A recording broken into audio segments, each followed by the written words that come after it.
Gale Primary Sources brings millions of pages of historical materials to the desktop of users. It's a program of more than 200 million pages of digitized historical documents, including photographs, historical books, newspapers, from more than sort of 500 years of history from across the world. And we work with libraries in all parts of the world to digitize those holdings and make them accessible at the desktops of users from anywhere from Melbourne to Miami. The general development process and workflow for a digitized archive starts with the acquisitions editors. Through their conversations with researchers and their analysis of research trends, they identify a need. And by need, I mean a topic that they're going to build the archive around. They also work closely with source libraries and institutions to then digitize relevant source collections.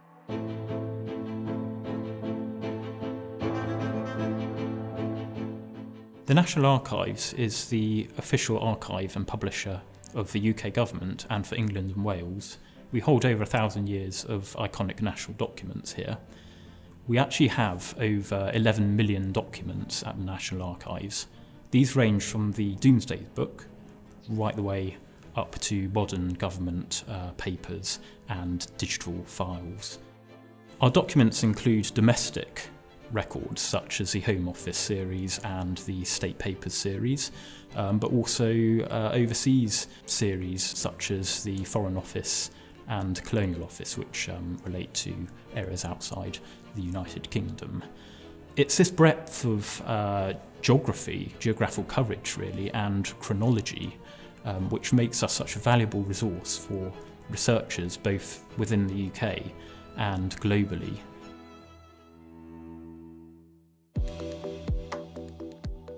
Our team based at the National Archives captures a wide range of historical material for Gale. Being based at the National Archives, there are hundreds of different files here, and we work on projects which are between 300,000 and 600,000 images at a time. The amount of conservation and preservation that's required throughout the digitisation process can vary quite a lot depending on our collections. Some of the most common damage and issues that we come across are large tears, lots of creasing and folding, tape that's obscuring text, pages stuck together, tight bindings where the text is sort of disappearing into the gutter.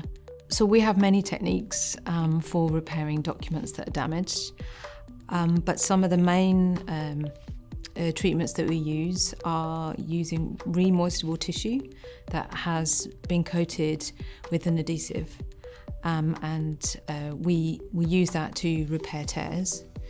We also use heated spatulas to flatten creases and folds. There is new technology all the time, and that changes the way we do things. So new materials that we use to enable conservation treatments, also the way the documents are imaged, new bits of kit, new imaging equipment also changes the way we work with the scanning operators to image the collections. The type of equipment we use for our projects are DSLR cameras, so we can capture the material. But this is attached to a rostrum, which is so you can look down on the material and take individual photographs of each piece of material.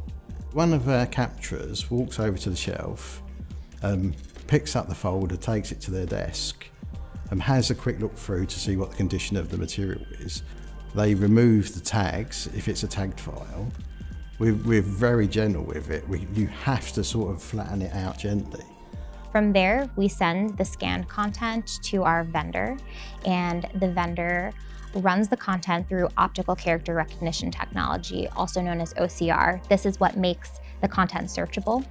Our content engineering team ingests the content into our search engine, and then our software developers stand up the application around the content. So once the application is stood up, it then undergoes a rigorous QA process. Once we determine the application is free of bugs and that everything looks good, the digital archive is ready to launch.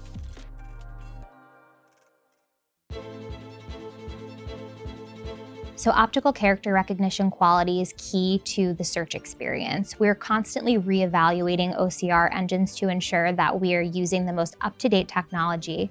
We're also going back and reevaluating older products with older optical character recognition, such as 18th Century Collections Online and the Times Digital Archive, and rerun that content through updated OCR technology to ensure that the search experience remains in line with user expectations. Gale brings a huge amount of value to our partnership. For a start, it supports our public task and all of our operations through the income generated from the sale of its publications. Gale plays a big part in the preservation and conservation of TNA's records.